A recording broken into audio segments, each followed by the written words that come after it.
लोभ कोइलू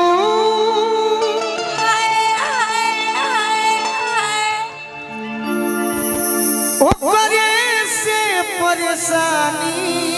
बा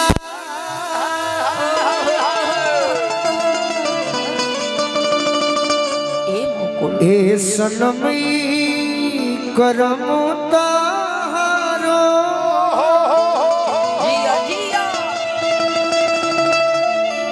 लागे खानदानी बा। क्या बात है, क्या बात है, क्या बात क्रिकेट में सुनी सुनी भगवान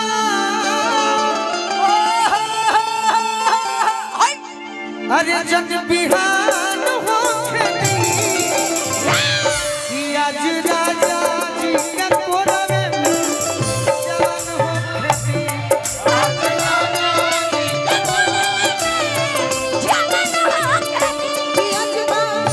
पहला मिलनवा मिलल सजनी के सजनवा आज पहला मिलनवा मिलल सजनी के सजनवा मोरा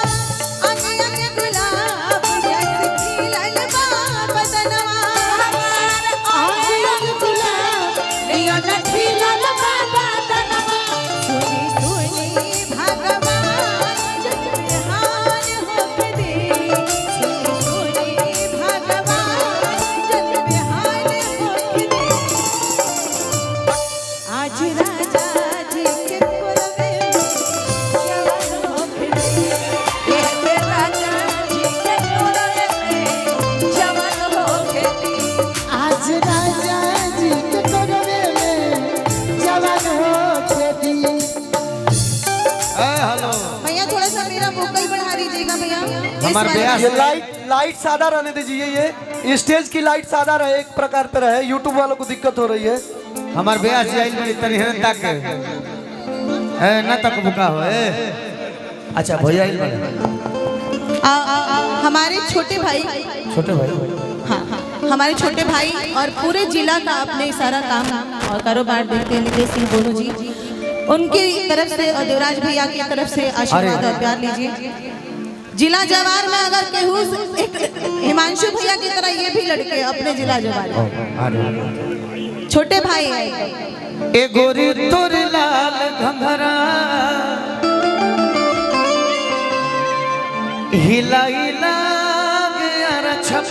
ताकत में खूब बढ़िया बोलिए जे भाव रही के बाटे ता रुक भाई ड्रीम गर्ल के लिए मैं कुछ अब लाल पहनी है। एक ही लाइन गाऊंगा आप और बबीता जी गाएंगे कि दाएं लहराए को बाएं लहराए तुहार घंघरा कि दिल की चैन चुराए ए गोरी तोरी लाल घंघरा ए गोरी तोरी बिरहिए पीट दो हे गोरी तोरे लाल घंघरा हे गोरी तोरे लाल घंघरा हे गोरी तोरे लाल घंघरा किताए लहराए कबू बाएं लहराए लहराए कबू बाएं लहराए किताए लहराए क्या बात है लहराए कि तोहर घंघरा दिल के चैन चुराए हे गोरी तोरे लाल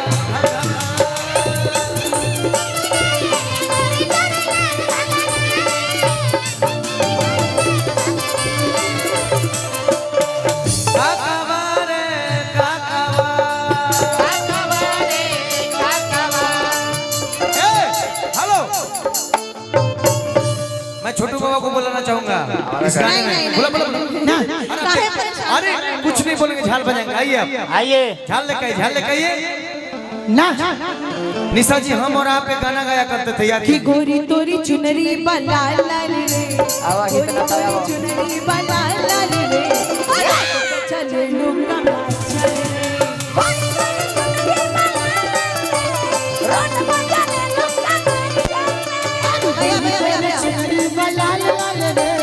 भैया हमारे स्केल से आइए तो दो से ब्यास जी कब से हम दूसरा के स्केल पे गाओ ब्यास इनका हाँ वही में हम एक लाइन गा के बैठे आ तू अपन अकेले गई ठीक बा है तो कई झाल किरी मछी मारी माझी अरे बड़ी से बदारावा हो कोई तरीका के झाल बाजी के करो जोरे बाजी पायल जोरे बाजी पायल खिया बयाना में लग गईले कायर मन धीरे ए पायल हेलो किरी मछी मारी माझी किरी मछी मारी माझी बारिश से बदरवा हो किरी मछी मारी माझी बारिश से बदरवा हो अब आया में लागी गईले कायर मन धीरे धीरे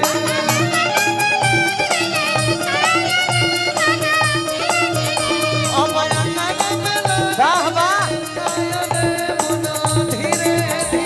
ए बाबा ए हमनी के खुश बनी जा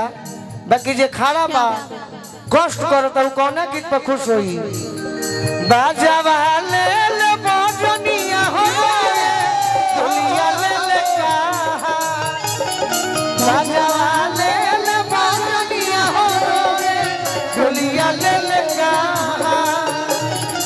तरद लेके हम हो रोई जनुआ जले ससुरा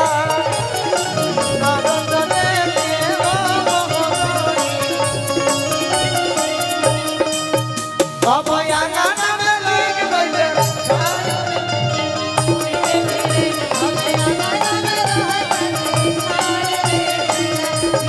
पानी भरे चलली भौजी दिशा हो भौजी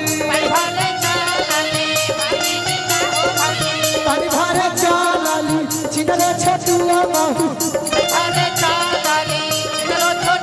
गिरल गोड़ावा गइल बिछाना रे